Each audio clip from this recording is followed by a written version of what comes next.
návšteva na tej akte, ako som už raz hovoril, nebola kvôli tomu, aby som tam monitoroval, kto tam všetko je a na čo tam je.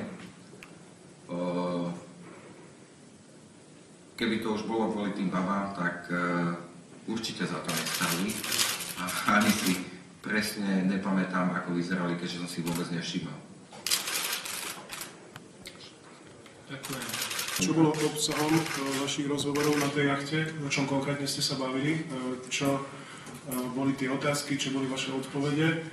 Prípadne sledovali ste aj F1, priamy prenos z tohto preteku? Dôvod môjho pobytu v Monaku bol F1.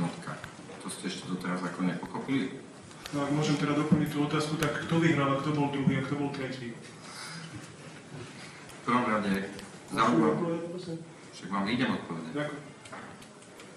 Teraz otázka je to, či niekto pozerá formulu kvôli tomu, že zaujímavé, kto vyhrá, alebo či ho zaujíma samotná tá atmosféra formuly. To po prvé.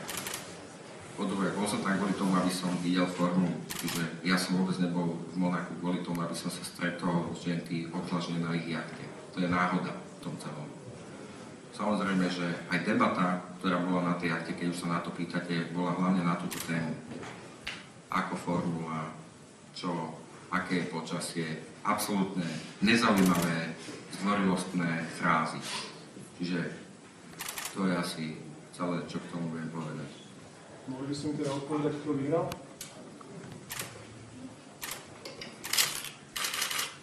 No, všetci tí favority vypadli.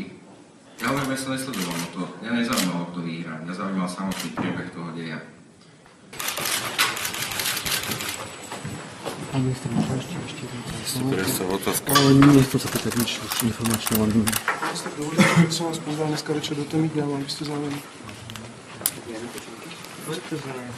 By to možno bolo aj... Že by to možno aj bolo dobré.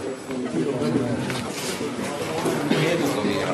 Prečo to vyhrá také opasové otázky, keď to vôbec nebolo?